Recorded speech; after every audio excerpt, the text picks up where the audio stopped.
Hello everyone, আসসালামু আলাইকুম। Myself কুকিংয়ে সবাইকে আবারও ওয়েলকাম করছি। চলে আসলাম নতুন আরও একটি মাছের রেসিপি নিয়ে। আজকে আমি তৈরি করেছি মজাদার পাঙ্গাস মাছ ভুনা।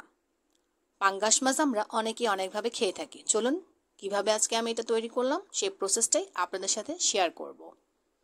আমরা অনেক সময় নদীর, সমুদ্রে পাঙ্গাস পেলে তো কথাই নেই, কিন্তু সচরাচর না পেলে বাজার থেকেই নিয়ে আসতে হয়।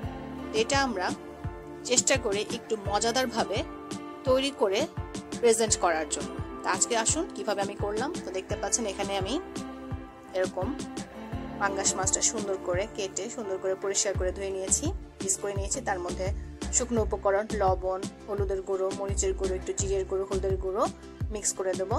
ছড়িয়ে ছিটিয়ে দিচ্ছি। প্রত্যেকটি আমি যে স্পুনটা ইউজ করেছি তার আধা চামচ করে দিয়েছি। এভাবে হাত দিয়ে আমি সবগুলো শুকনো উপকরণ মাখিয়ে নেব।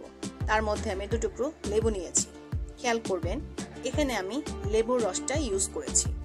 এতে পাঙ্গাস মাছটা ভাজতে যতটা সুন্দর স্মেল আসবে, খাওয়ার সময়ও অন্যরকম একটা টেস্ট পাওয়া যাবে।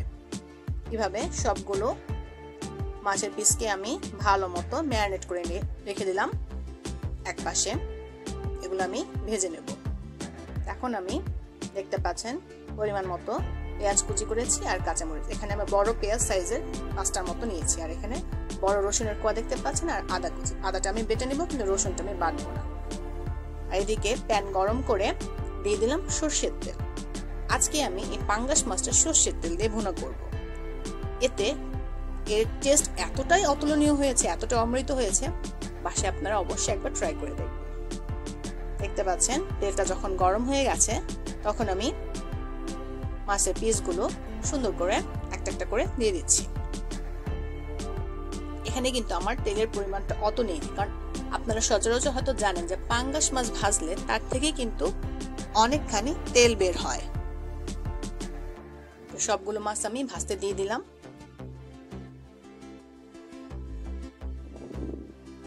দেখতে পাচ্ছেন সুন্দর মতো এগুলো এপিটোপিট আমি উল্টিয়ে দিচ্ছি। ভালো মতো আমি এগুলো ভেজে নেব। আপনারা খেয়াল করবেন পাঙ্গাস মাছ ভাজার উপরে কিন্তু অনেকটাই এই মাছ ভুনার তরকারিটা নির্ভর করে।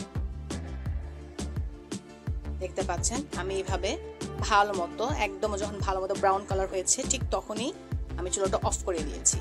আর দেখতে পাচ্ছেন এখানে তেলের পরিমাণ কিন্তু বেড়ে গেছে। আপনাদেরকে আমি আগেই বলেছি পাঙ্গাস মাছ থেকে কিন্তু তেল বের হয়। এখানে আমার সর্ষের তেলের সাথে আরও এখানে মাছের তেল অ্যাড হয়ে গেছে। তো সবগুলো পিস আমি সুন্দর করে যখন ভাজা হয়ে গেছে উঠিয়ে নিয়েছি। আর একই তেলে আমি এখন পেঁয়াজ কুচি, কাঁচামরিচ কাটা দিয়ে দিলাম। এগুলো একটু নেড়ে চেড়ে তার সাথে শুকনো উপকরণ সবগুলো পরিমাণ মতো দিয়ে দিয়েছি। দেখতেই পাচ্ছেন। এখন আমি আদা যে দেখিয়েছিলাম সেটা আমি এভাবে বেটে নিয়েছি। ফ্রেশ আদা বাটা দিলাম। এতে আমার মাছ ভুনার টেস্টটা অসম্ভব ভালো হবে। আর তার সাথে দেখতে পাচ্ছেন গোটা রসুনের কোয়াগুলো দিয়ে দিয়েছি। তারপর একটু ঢাকনা দিয়ে ঢেকে রেখেছিলাম। আর এই যে পানিটা আমি যে মাছ ম্যারিনেট করেছিলাম সেই লেবুর সাথে যে মশলার পানি ছিল তার সাথে আরেকটু পানি অ্যাড করে আমি এই মিশ্রণের সাথে দিয়ে দিয়েছি, যেন রসুনের কোয়াগুলো একটু ভালো মতো সিদ্ধ হয়ে আসে।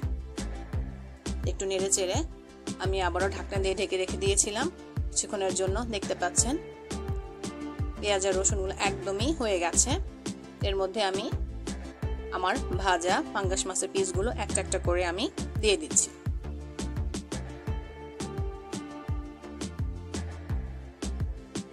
সুন্দর করে একটা একটা করে আমি দিয়ে দিলাম।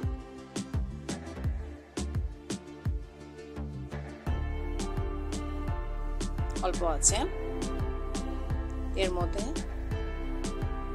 একটু উল্টিয়ে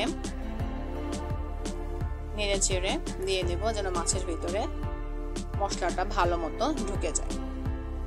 প্রত্যেকটা পিসে আমি সুন্দর করে উল্টিয়ে দিয়েছি। তার মধ্যে আমি দিয়ে দিলাম কুচি করে রাখা একটু ধনেপাতা।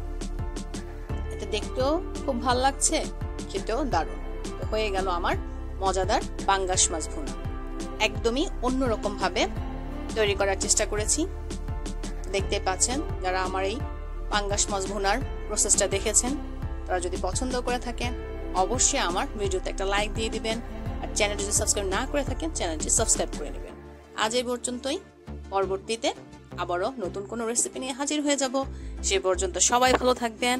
আল্লাহ হাফেজ।